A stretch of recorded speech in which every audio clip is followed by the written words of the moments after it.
Hey, Shark, why are major companies and countries pushing Kalshi so much when Polymarket was first? Polymarket's still bigger. I assume they have different partners for different jurisdictions and laws. I did see that the Kalshi, I kind of want to talk about this actually. The Kalshi woman, one of the co-founders or whatever, she became like one of the youngest women billionaires, but she said some out-of-pocket shit that I want to talk about. Oh yeah, this is the out-of-pocket shit. Wait, I'll just talk about it actually, fuck it. Okay, we'll talk about it. So, you know, Kalshi versus Polymarket, they're having a bit of a huge rise this year. These are the two big prediction markets websites, and people are drastically increasing their value this year as everybody gambles more and more on everything in this economy. It's one of the reasons that DraftKings stock is not doing so good, because these gamble on everything websites have actually started to take some business away from the gambling websites. Because not only can you gamble on sports on these things, but you can also gamble on elections and coin flips, and not coin flip. There's people living or dying or whatever. You can gamble on everything. So recently, one of the co-founders became one of the youngest female billionaires, maybe the youngest. Mark, you've mentioned multiple times that you think prediction markets will be bigger than the stock market. What is it going to take? Oh, I'm sorry, she's not the one. She's the one of the interviewers. Let's see what we can show them. To become $1 trillion asset class. It's pretty much already like a close to 100 billion a year of asset class, right? Like, it's pretty easy to imagine a 10x from here. Like, we haven't even started. It's been a year. As the pie has been growing, the long-term vision is to financialize everything. Damn, bro. Okay, so first of all, I hadn't even heard his part of this clip. The long-term vision is to financialize everything. Is to financialize everything and create a tradable asset out of any difference in opinion. And I think if you do build a general purpose exchange and create a tradable asset out of any difference in opinion, the TAM is quite massive, quite a bit bigger than the current TAM of the stock market, I think. So that's a little dystopian. That's a little dystopian. The idea that every single thing that can be financialized should be, that every single thing that can be gambled on should be. And I think it's for a number of reasons, right? Not only because, that introduces its own financial risk and problems and different ways of viewing the world, but also because it adds, whenever you can gamble on something, you can cheat the gambling. It creates the incentive to cheat, to influence the odds, to influence the outcome. You know what I'm saying? Like if people can gamble on who gets elected to their school's parent-teacher association or whatever, and then you can undermine that bitch mom down the street so that you can make a huge return on betting against it. Like, if you can bet on everything, then every single thing you have a control over becomes an opportunity to cheat. That's a problem. And they don't ever discuss that, the people at Kalshi or Polymarket. The fact that it creates the incentive for a lot of insider trading and cheating, which again, it happened recently with the goddamn Nobel Peace Prize Committee. If the Nobel Peace Prize Committee is insider trading the Nobel, then we're already through the looking glass. But wait, I want to show you something, because damn, somebody had a really, really great post about society-wide gambling in like a much earlier time. I want to say like the 1800s. Yeah, okay, this is it. Okay, this is so interesting, bro. This was like fascinating to me. This is Yoni Applebaum, okay? So he posts, the extraordinary rapid spread of gambling through society is hurtling us back towards the early modern world, where people wagered through the medium of insurance contracts and all manner of ghastly things. And he's got this specific example. It's 1750, where there's a story where a man collapsed at the door of a club and was carried in. The members of the club immediately made bets whether he was dead or not. And then when a surgeon came over to try and help him, the wagerers that bet on his death got in the way, saying that would affect the fairness of the bet. That's fucking crazy.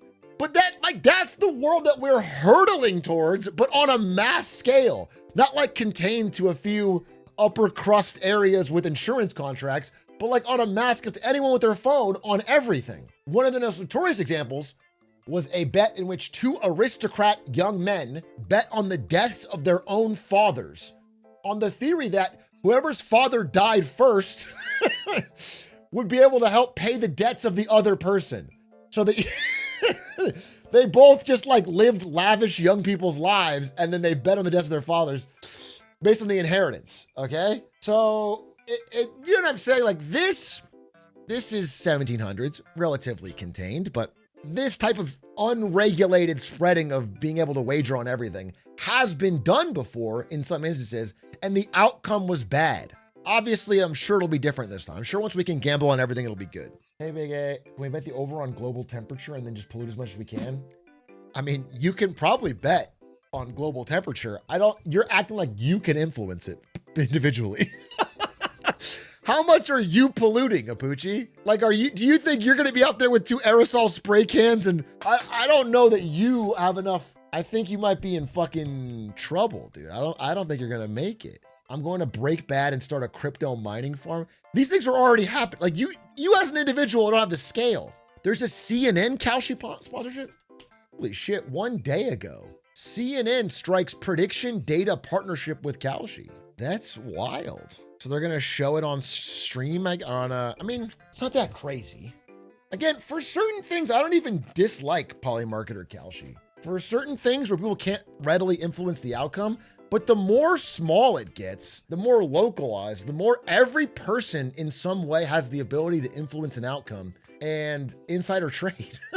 If it happened to the Nobel, it'll happen anywhere. It could happen on, high school sports. It could happen on anything. Anything that you can cover. Or like, people were betting on, will somebody rush the field at a game? Well, okay, but if you make a big bet on that and then you break the law and rush the field, you could make more money than the fine would cost you. Or depending on what dildo you threw at the WNBA game. Somebody was doing that. Like there's like all these different, they would not pay that out. How do they know, bro? How do they know? Yeah, I saw this. Yeah, so also Cutie's trying to get the Polymarket and Kalshi bets for streamer awards taken down.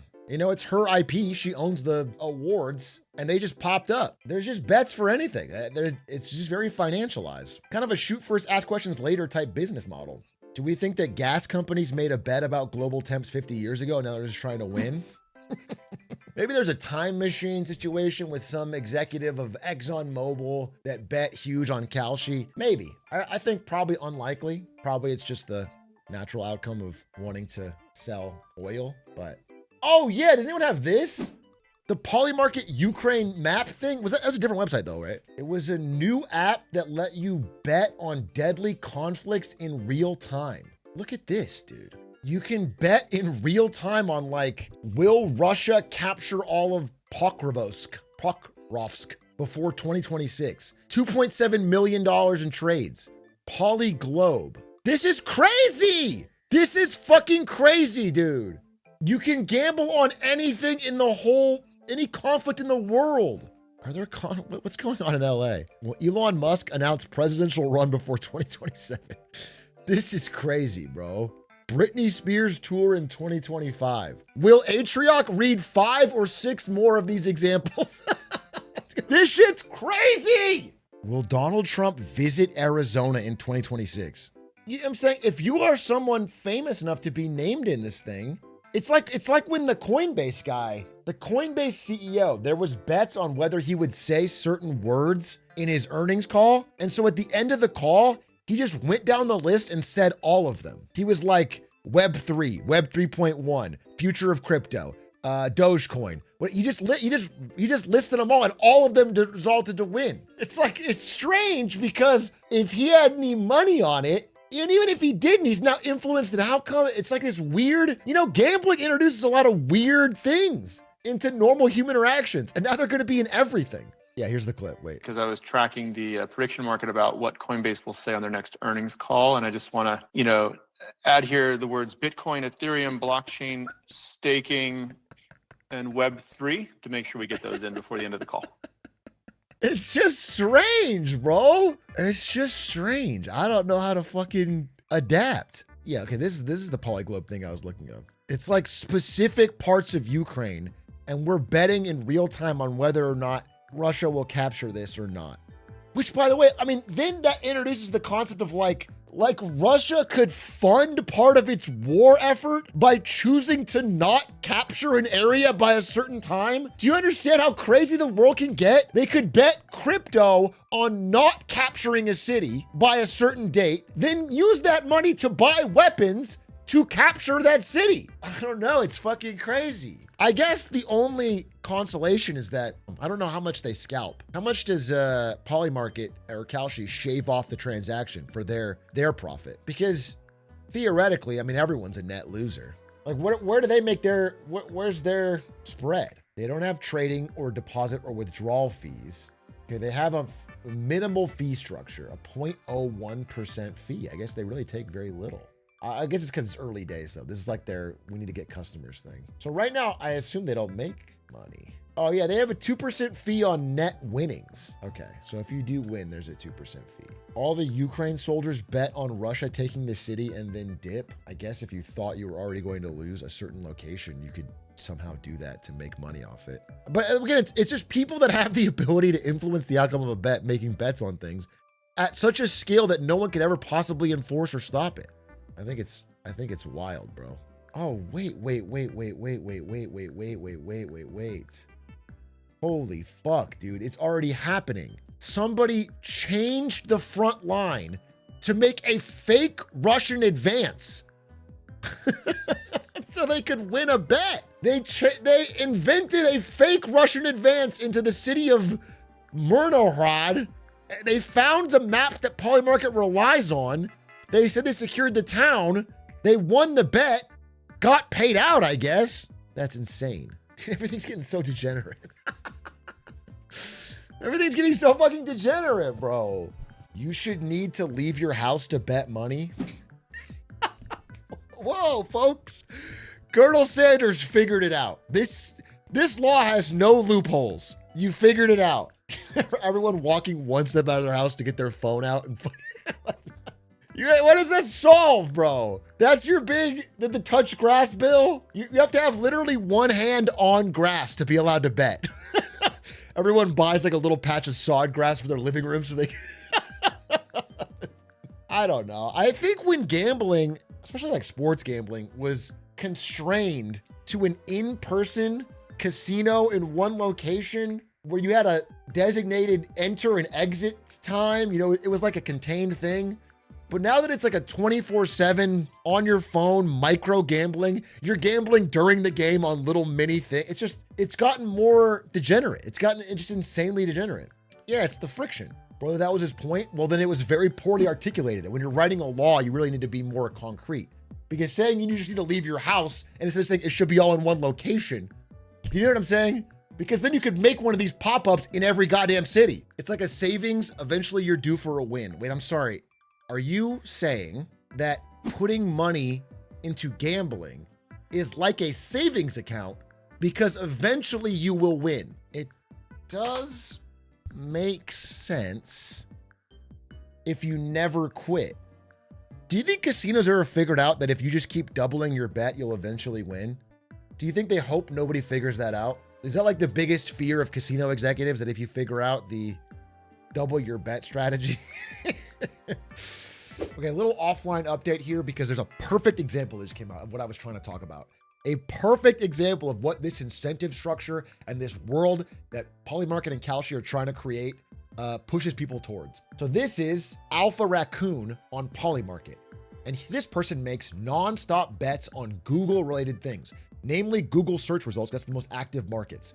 Who will be the number one search person? Will Donald Trump be in the top 5? Will Zoran Mamdani be in the top 5? Whatever. He bets yes, bets no, bets yes, bets no. And he's right on all of them. And he made $1 million in a single day. And if you scroll far enough back on his searches, you recognize this person is clearly a Google insider. They are getting everything right. Google accidentally pushed the results early and then removed them, but it revealed he went 22 out of 23 predictions and has previously predicted with a 150K plus bet about the release date of Gemini 3.0. This guy's a Google insider, probably has a good job, probably makes good money, who is farming millions of dollars from their insider information. And this is the world that every single person with any insider information at all, even something as small as Little League or their local school counselor, anything that people could bet on, any difference of opinion. If you have unique insight, you are incentivized to cheat. It's turning every single person into insider traders, farming other people's lack of knowledge. It's crazy. Darren Ravel, said this is what happens and will continue to happen when unregulated markets are bet on as if they are regulated. Additionally, so I think I mentioned in this clip about casinos and how, a certain unique location where you can bet makes sense, but yada, yada, yada. This paper came out from the Kingston University in London about nightmare neighbors, essentially saying, okay, the abstract here is, if you live near a casino, your likelihood of becoming a problematic gambler goes up. It's pretty obvious, okay? But it's true. If you are near a gambling establishment, the likelihood of you becoming a gambler is, of course, going to increase. Despite whatever your personal attributes or opinions or stances on gambling, the odds will go up. In aggregate, people will become more likely to become a problematic gambler. Maya on social media asked the very poignant question. Now, what if the gambling establishment is your phone? And what if the gambling opportunity is everything? We can all directly realize that this is not societally good. And something has to be done. It can't just be, fuck it, throw up our hands. It can't be, okay? This is just a train hurtling towards a cliff. Of course, we know what will happen when we drive off this cliff. We know the outcome. It's not like it's like, well, let's wait and see. Yeah. I just wanted to add this because I think these two examples really hammered it